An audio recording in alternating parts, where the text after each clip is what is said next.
Hello and welcome to the DocArena Podcast, in association with Film Ireland. My name is Ross Whitaker, and in this fortnightly podcast series, I talk to filmmakers about their documentaries, both in terms of the subjects they choose and the way in which they fund, craft, and distribute their work.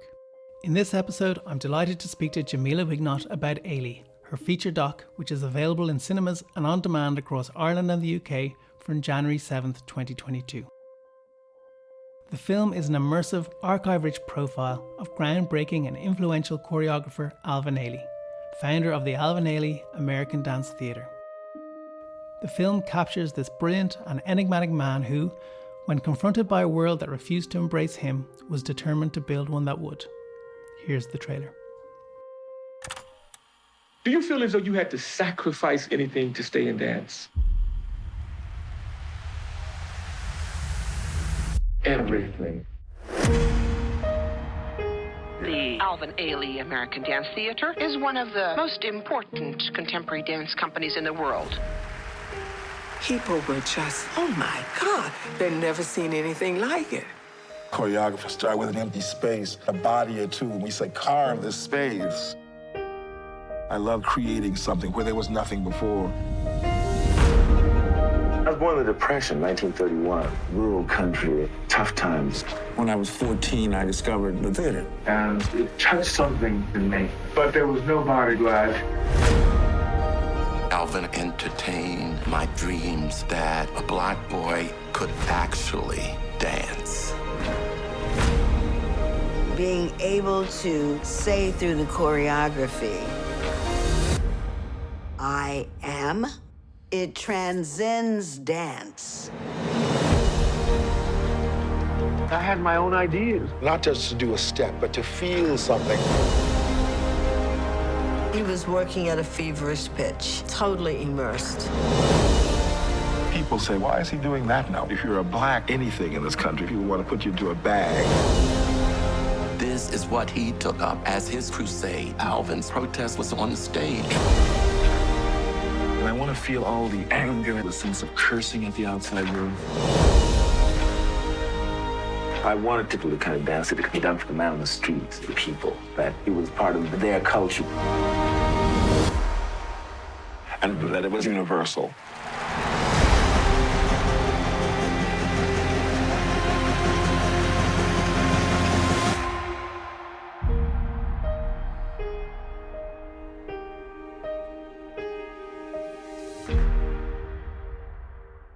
Hi Jamila, thanks a million for joining me on the podcast. Just to start off with, would you mind talking a little bit about, in your own words, what the film is about? Ailey is a documentary portrait, really, about legendary dance maker and choreographer Alvin Ailey, who founded the Alvin Ailey American Dance Theatre, one of the sort of most well-known and popular dance companies in the world, really. It's told largely through his own words, along with insights from his closest and key collaborators that he worked with over time. And really, it's a story of becoming, really following Ailey's journey to, being sort of pulled toward dance and ultimately this understanding what it took for him to create the institution that he did. Talking about him as a man, firstly, what was it that drew you to him and to tell this particular story? So when we set out to make the film, originally I was just drawn to, this extraordinary opportunity to work on a film that would allow me to live in his dance works. I wasn't very familiar with his personal story, other than, things I'd heard in the years attending various Ailey performances. And so that was the initial draw, was to be making a documentary film that would be so visually rich. And then, once I began to do the research and sort of, get deeper into his life story, I was just really amazed at a story of somebody who didn't have any of the pedigree to be entering the world that he ultimately entered and succeeded in. He's a gay Black man from a very working class, working poor background, who somehow, finds a way to kind of make a world for himself. And that wasn't an easy journey in any way. And there was a lot of, there's this interesting duality to him, this kind of lightness and darkness that you actually see mirrored in his dance works. And so that was really fascinating. And to be honest, very relatable for me as a Black woman who grew up, in a small town in California. My family, our earliest years, we lived in a trailer park, and I just was drawn to his strength and also his vulnerability and his courage. I'm embarrassed to say that I didn't know all that much about him, although I knew his name and what he was famous for. When you're approaching a documentary like this, where the subject, and maybe in the States or in certain environments, it's a well-known story.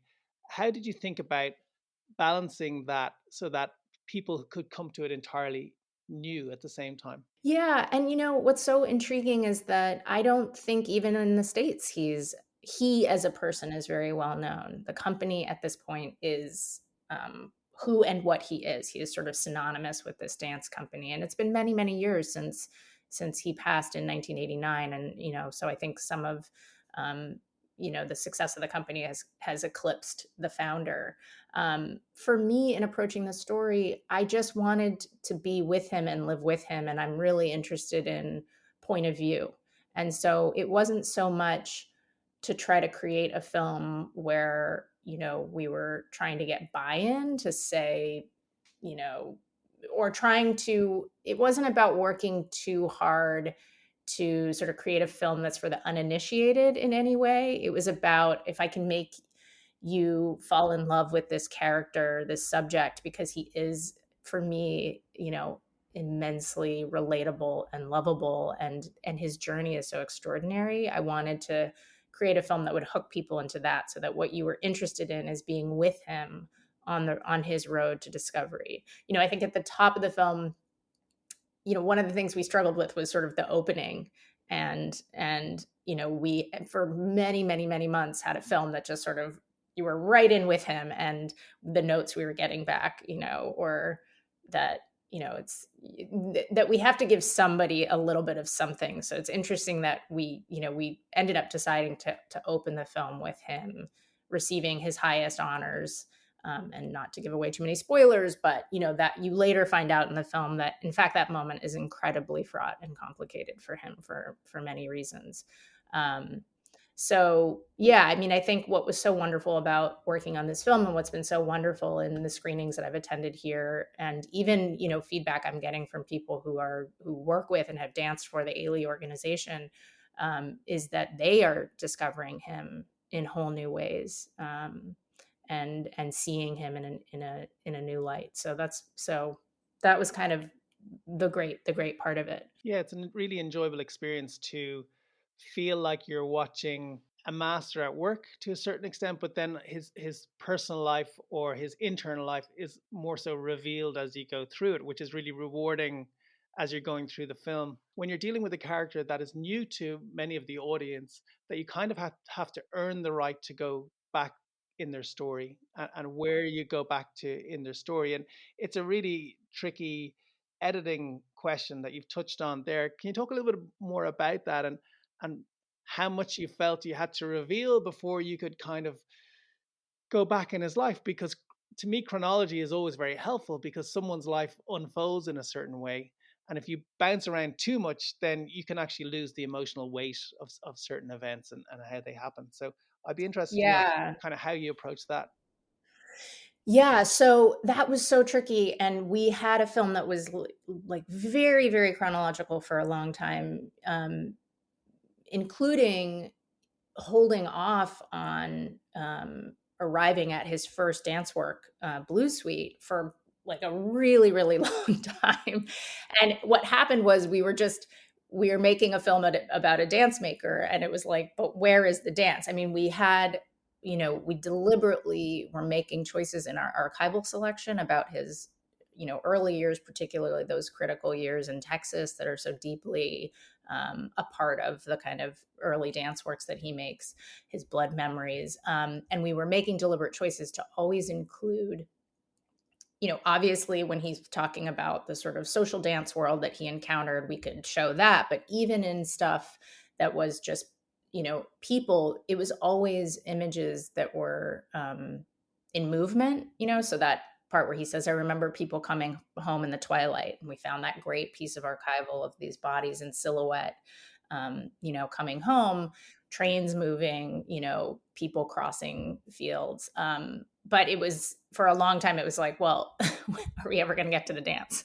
So we just had this braid that was a little bit tricky of wanting to establish him in his life, having the contemporary through line, which always gave us an opportunity to go into dance. And then sort of, well, when are we going to get to Ailey's dances? And braiding all of those in the early edits and staying with chronology actually proved to be problematic. And so at some point we said, well, what if we just pitch forward and give you a dance early, because we've arrived at something thematic. And once we kind of arrived at that with his life, it actually opened up, a kind of portal, let's say, to how to better deal with even the contemporary dance material, where we started to really understand that everything was about the sort of tentpole themes of his life. And yeah, it was very hard. And, it's funny too, because I think it's a documentary requirement that people come into documentaries and they kind of right away want to know, like, sometimes filmmakers will do that sort of cold open, almost like a trailer at the top of a film, where you're like, hey, here's all the famous people who think this famous person is really important, that maybe you haven't heard of, is really important. They give you that blitz of like, don't worry, this film matters. This person, hang with us and you'll see. And I really I totally understand the reasons for it, but I really chafed against it with this film. So for, arriving at the kind of bookend that we did came very late for me. I find the openings of films always the most challenging, and it's always the last thing that I end up making. And for me, his early years, that's the like heart and meat of it. And I couldn't, it's like, what do you mean you're not interested in hearing this man's, particular take on, what it means to grow up, Black and working class at a very particular time in our history, when Jim Crow era is in many ways the most violent, period for Black people. And there's you come of age in a nation that literally despises you. And that has often been how we have treated race. And yet here was a person whose dance works were actually kind of ignoring all of those outside forces. And he's saying, but this culture is incredibly rich and there is so much resource. When he says, it was a time of love and a time of caring. It was a time when we didn't have much, but we had each other. Like, that's it, And so I struggled with it, and I still do. I mean, I hate the formulas and the expectations. And as a viewer myself, I don't feel like I need that. Like, I'm here for the ride. The film's gonna unfold, right? So I'll give you 15 minutes to get there. But yeah, that can be that challenge, and that sort of requirement is one that I find frustrating. Yeah, and it's a funny one, because I've often sat watching a fictional film and thought, well, they didn't do something at the beginning to make me interested. I'm here and I'm willing to watch. And if I feel like there's something that I can sense is about to unfold or will unfold over time, then I'm willing to go with that. And it's interesting you use the word formula, because they are almost like new formulas, in a way of trying to oppose an old formula. But Yeah. anyway, we won't dwell on that. But because you've already I've asked you twice. But then when I'm watching a film like this that has so many elements to it, you think of the contemporary bits that you've filmed, the archive, and we'll talk more about that later. But there's a lot of different types of archive in there. There's his audio recordings in interview. There's the shows themselves and the rehearsals and so on. How did you find all of that material? Was any of it difficult to find? And how did you think about bringing it together to try and make it a cohesive piece of work? Yes, that last the last part of your question, bringing it together to make it a cohesive piece of work, is was the labor and the late nights and the anxiety, because we knew that it could, but it was a road to get there. So in terms of finding the materials, gratefully, and this is not always the case, in documentary, the Ailey company actually has a repository of materials that were housed at the Library of Congress. So that includes, they're not the master materials, but it includes essentially recordings of, a critical mass of the dance works that have been filmed over time. They also had, the still photographs and many of those images. And then, really gratefully, they had those audio recordings that Mr. Ailey conducted in the last year of his life as part of a process of making an autobiography with a writer named A. Peter Bailey. So, part of our access building to the company was to get them to hand over these materials, to trust that we were going to be responsible, truth tellers, of this legacy.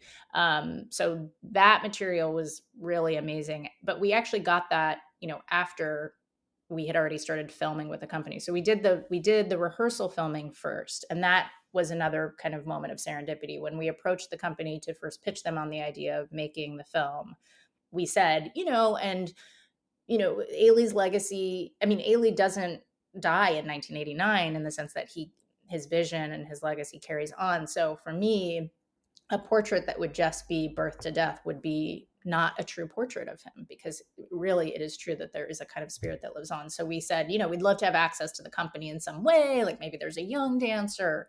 We don't really know. Would you be open to it? And Robert Battle, the artistic director, said, this is very weird that you're coming to me today with this, because I just really got off the phone with Rennie Harris, and we've invited him to set a work for the company for the 60th anniversary. So that was like, wow. But that doesn't mean, that's Rennie Harris, a choreographer who's on his own journey to make a dance work it's not like he knew exactly what he wanted to do. So we come into a process that's very raw. And for me, thinking about, a contemporary dance work, is it actually going to relate to the biography? How much and how will it? And, that was kind of being in a bit of the wilderness that you were in when you're making a documentary. And then we knew we had the material for Ailey, and that was wonderful. And then sourcing the sort of archival world that we knew we wanted to set him in was a whole other endeavor. And I should say, we were doing all of this in the time of COVID. Our edit room opened the day that New York City shut down. So it was, a real scramble about whether we were going to be able to get the materials. That added another layer of complexity to it. But, what was key for us was this idea of blood memories, which was also kind of a sort of inspiration point for Rennie, where for, I think, both that dance work and our film, it meant that in some ways Ailey's life is all encompassing of the sort of totality of the Black experience. So it's everything before him that's part of his DNA, and then sort of everything after him. And it freed us really to be able to create much more of an impressionistic documentary, where we weren't literally trying to be, this is Ailey's mother. This is, we didn't have 8mm, Super 8 or whatever home movie footage of his life, but because we were in point of view, we were really trying to recreate the world he might have experienced. And so that was really instrumental. But, it felt like when we were at the end of the edit and we were, you're in that sort of precision time of trying to make everything work, and is the story cohesive? My editor and I just kept saying, like, oh my God, this is like conducting an opera or something, because even the rhythm of the editing, it's the pacing of the images had to, relate to the pacing of his his language, and then the music had to come in, and so there it was. I think just even in terms of the experience of the cohesion of the film, that was, I mean, just micro edits towards the end there. And then storytelling wise, again, as I say, I think really realizing that themes, sort of staying with where he was thematically.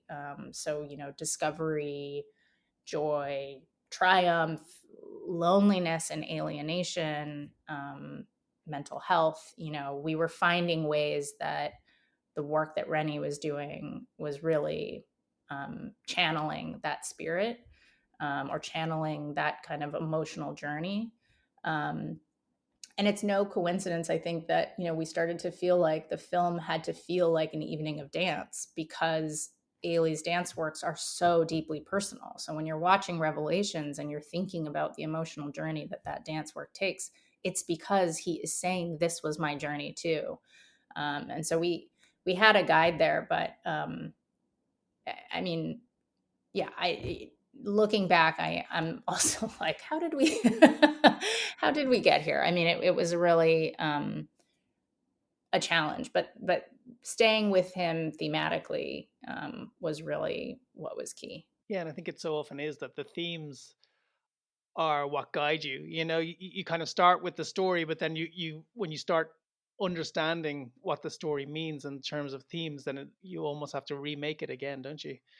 Yeah, and we had a lot of also just stripping down. I think at some point the film was dense with talk, and we finally arrived at a place where we realized that, sometimes, I think especially with a kind of voiceover driven film like this, that voiceover a lot of times is actually scaffolding.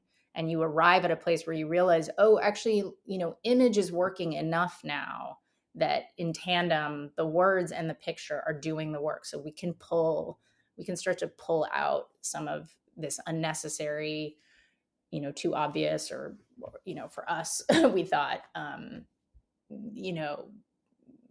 exposition, and let's get to a place where you're really just at, it's the essential amount of information that marries with picture. And we really also work to make a film where those images matter. Like, nothing is B-roll or wallpaper, as we could sometimes talk about. It was like, you should be what's happening with movement, what's happening with the archive should be informing you about what we're trying to say, or where he is at this particular time in his life. So yeah, I hate the word B-roll. It's all A-roll. It's all, yeah, exactly. if you're in a visual medium and the pictures are the B-roll, then it feels like something is going wrong. But just going back a step, I suppose you mentioned gaining access, and I wondered a little bit about, because in some ways the film is very timely for a number of reasons. I won't go into them because people can discover themselves. But it's also, a lot of the story happened a fair amount of time ago. From your point of view, why was it how did you answer the question, I suppose, why now, and how did you ensure that you got the access that you needed? Yes. So the why now question, again, don't you find it so frustrating, that question? Why not now?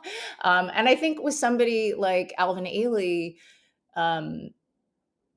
he is evergreen. His works are timeless. They are dealing with universal themes to all of humankind, right? So it is set in a very specific experience, but the kind of enduring power of the company and why it continues to be able to tour globally is because people understand what it means to be wherever you fall on the spectrum of human existence. We all understand alienation. We all understand connection. We all understand a search for community. We all understand a kind of,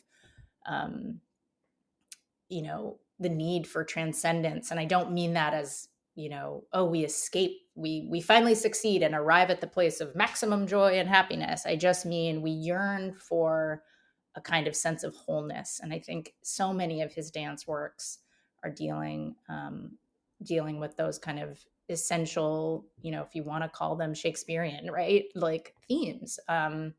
So he is always going to be relevant to what's happening at any given time, because, you know, humanity continues to wrestle and struggle with these questions.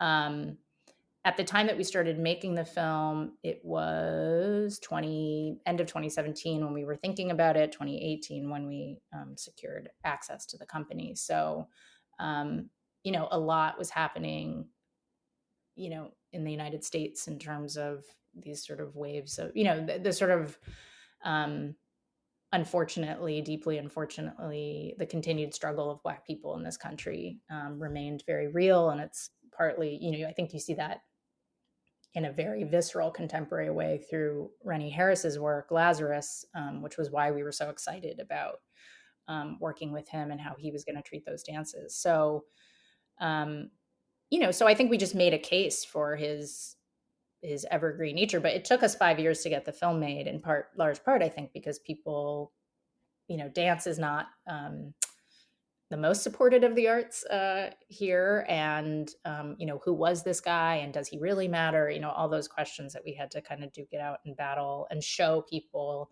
you know, the kind of film that this could be. In terms of gaining access to the company, it was really a process. And when I think about the way that our production was structured, which was just by happenstance, I realized that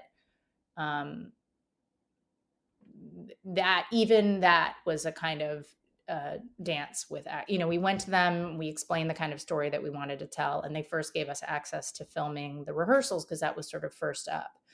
And in hindsight now, actually, and it's funny, I've talked to Robert Battle about this, I realized that was a proving ground in many ways, because we were given access to a rehearsal space. It's a completely delicate time, both for the choreographer and all the dancers who are learning a new dance and are being filmed as they're doing it.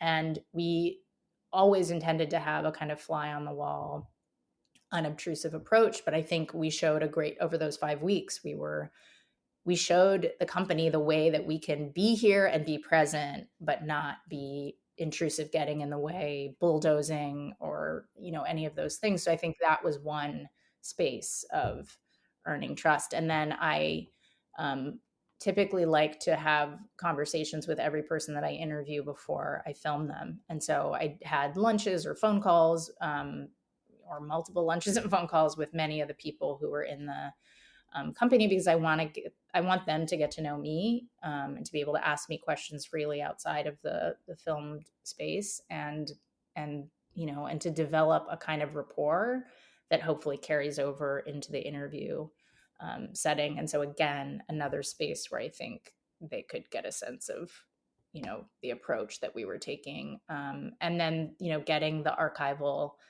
in the end was, I think, that trust that the company had. I mean, when they gave us the audio cassettes, that felt like a moment which came, you know, at the end of having done the recordings. I knew that they existed, and we couldn't quite figure out if the company still had them, but you know, I think that was the ultimate sign of them saying, okay, you know, we have no editorial control. You guys can go off and do whatever it is you're going to do. And we're giving you our founder, and, you know, have care, or, you know, the kind of ways that you want to, there's a trust that has to be built there, you know? So that was a very delicate process that continued throughout. And gratefully, the company is very, very happy with the film. But I should say that some people, you know, it is a rawer portrait of him than has ever existed before. And I think that's delicate, you know? So I feel like we arrived at a place where we have,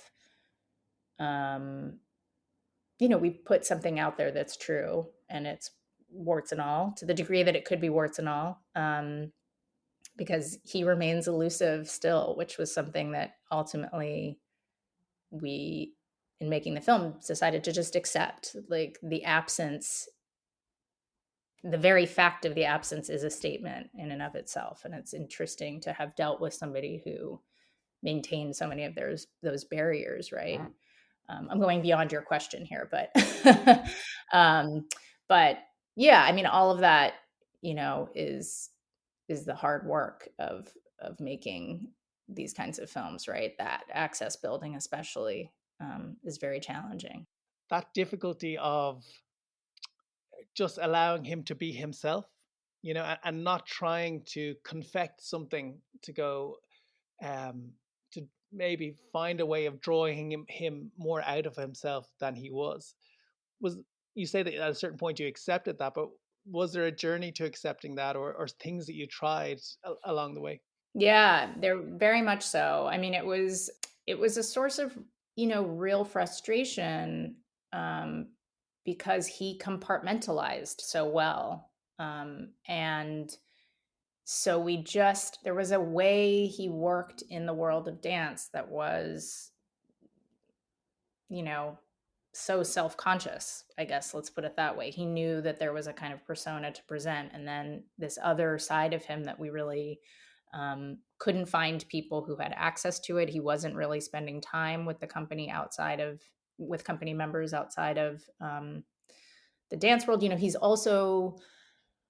He was the same age as the earliest crew of the earliest dancers who made up the earliest company. But then by the time so there's sort of collective of people that we have in our film, he's maybe a decade older than some of them. And so there's also that distance. And them, really seeing him as this kind of father figure, or as, Chaya said, which I was so grateful for his honesty in that moment when he tells the story of being invited to Ailey's apartment, one time, and knowing that he wanted a closeness, and then Chaya chooses not to go in because he prefers to have him on a pedestal. And what that means when at some point maybe you don't want that maybe you want more intimacy and connection, but you've created a version of yourself and a world in which that's where people feel comfortable with you. And so that's another kind of level of heartbreak. He was very much, the 1950s in the US, which is when he's starting his company. 58 is Blue Suite. He gets State Department funding in 1960. I mean, we're barely addressing racism at this point, much less dealing with, anything related to sexuality. And in fact, the opposite is happening, where this is a time of, we're entering the McCarthy era, and there is a deliberate act to purge gay people from, government positions. Homosexuality is a mental illness at this time. So this is not a time when anyone's going to be, flying that flag, let's say, of, it's not a time where you could embrace and present that. And in that sense, he is very much in keeping with his contemporaries. So Merce Cunningham, Paul Taylor, both very renowned queer dance makers who were not understood to be that in their time. And I think even in their obituaries, people don't mention it. I mean, it's just, that is your private life, and then there is your public life. And those things are very distinct. And so it was a struggle to not be able to get access to kind of more of that personal side. And, the other part of it is that in the end, this loneliness and also insecurity, which he talks about, this sense of maybe not being totally comfortable with how he's seen, that moment when he says, coming from where I come from, and then dancing on the Champs-Elysees, like, he can't square that difference. And I don't think that's just sexuality. I think that is, we talk today a lot about intersectionality and the idea of you can't separate us out into our various affinity groups. And it's everything about him. So it also was a challenge to say we can't actually in good faith pin this on any one thing. And I don't know that it is. I think there are just, more than anything, he seemed like somebody who just had trouble creating intimate relationships of any kind, friendship or family or, or romantic. And I don't know that we can say that that's purely because of sexuality. I think there is something else that's there. And intriguingly, I often, in making the film, my producer and I, my editor, we would say, like, if he were straight, would this expectation of be here? Like, there's a way in which I started to feel that everybody wanted to make it about his homosexuality, because we think about homosexuality in certain ways, and we expect the tragic, the sort of shame, the internalized homophobia, which no doubt existed. I don't want to pretend that he didn't experience those things.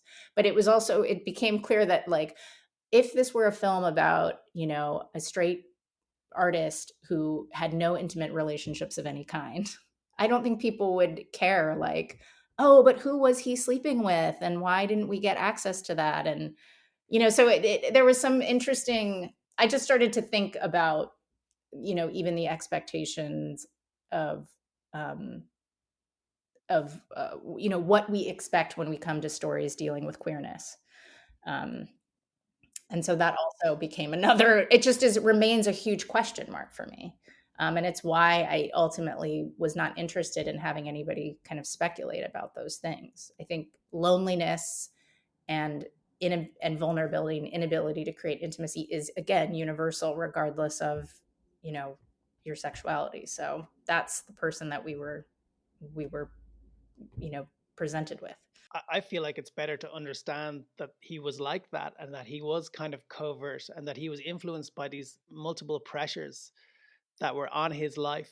And as a sensitive person, he struggled with that. Rather than to know everything about all of those things and everything he thought about them, it's better to present him as he was, I suppose. You mentioned earlier, the pressure of pitching it, and people asking questions about why now, and these kinds of things. When you then get to the end of the film and you've done it, how did that feel to get there, and how has it been to bring it out into the world, I suppose? Oh man, getting there was, it was a relief. We, for us, it was that we had submitted to Sundance, actually, with a rougher version than the final film. And so then we got into Sundance. It was like, oh my gosh, we have to hurry up and finish it. And it was just this, like, I think we had basically 6 weeks to, like, really get it to the shape it's in now. And in those 6 weeks is, like, everything started to happen. Like, oh, finally we're getting, this footage in, or we're seeing the masters. We're able to, make these final decisions in terms of even the archival dance works that we're showing. The story started to refine itself. Our composer had delivered the music. I love the music in this film, and he just really came through. And then once we were in, with the sound design and all of that, it felt amazing. And then being able to present it, to premiere at Sundance was terrific. And we got picked up by Neon. So we had a distributor. It was sort of, 5 years prior, we're like, well, we really think this film could be big, and we really have these dreams for it. And okay, we're going to try to make it. And, you just get into the process. And at the end, it was it's very unreal that I think the film has succeeded in all the ways that we hoped it could. And audiences are getting introduced to this figure. And, Sundance was virtual, so I got sort of emails and text blasts from people who had seen the film. But really, once we had our theatrical in New York, and were actually we screened at Lincoln Center, so a space that Ailey dances at, and having people, like, that real audience experience, and having people who actually knew him come up to me and say, oh my gosh. Some people said, did you know him? And I said no. And they said, this really feels like it's true to him. And that was the great gift, and seeing the emotional responses of, people who continued to kind of dedicate their lives to Ailey. So I did a panel with Sylvia Waters, who's in the film and is, the archivist, and ran Ailey too. And we opened up the Q&A, and, she was, like, still crying. She had said, I've seen the film on my laptop many, many times, but I'm actually seeing it on the big screen for the first time. And it's just a very different and emotional experience. And that felt very rewarding. I think it's a film you want to see on the big screen because of the dance and the scale and all those kinds of things. One last question for you that I ask everyone in these interviews is, if you had one piece of advice to give to someone who was starting out wanting to be a documentary producer or director, or maybe a piece of advice you wish you'd had yourself, what might that be? Boy, that's a huge question. I mean, for me, I guess it's coming from the space that I'm in now, and it was in large part sort of the requirement of this film, which was it actually required me to be more vulnerable than I think I have been in my previous works. I think I tend to just want to stay in my brain and approach things in intellectual ways, and whatever I'm feeling, and I don't know. There was a way that this film required me to actually to speak with my collaborators in a kind of more open and honest way. And so I think I wish that I had known earlier. I mean, that found collaborators, that's key. Please find your key collaborators, people who support you, people who value, your vision for whatever film you're making. Like, you really need those kinds of people in your court. And then also it's okay to not know what you're doing. That's going to happen. And when you don't know, it doesn't mean that you don't know what you're going to ultimately do with your film, but it's okay to be lost, and it's okay to ask for help. I think, especially for directors, there is this, I think I have some idea that there's this sort of supremely confident, director figure who's always in charge and always knows exactly what they're doing. And I mean, maybe that person exists, and kudos to them if they do, but I feel like it's been good for me to come into my own and realize that it's okay to have an idea that, or kind of hope for, a hope for something. But you really do need to be vulnerable and ask for help. So I guess that's a fumbling way of getting at some bit of advice. Okay, well, we are out of time. So thank you so much, Jamila. It's been a pleasure talking to you. I hope we're going to see the film released here in the UK and Ireland at the beginning of January. So I think it's a great time for cinema going, and hopefully a lot of people will go along and enjoy it. So well done to you. Thank you. No problem. Take care. Thanks again to Jamila for taking part in the interview. Ailey is available in cinemas and on demand across the UK and Ireland from January 7th, 2022. Thanks to Stephen Galvin and Film Ireland for supporting this podcast, and to film composer Michael Fleming for kindly allowing me to steal his music. You can find more of it at michaelflemingmusic.com. And thanks to you for listening.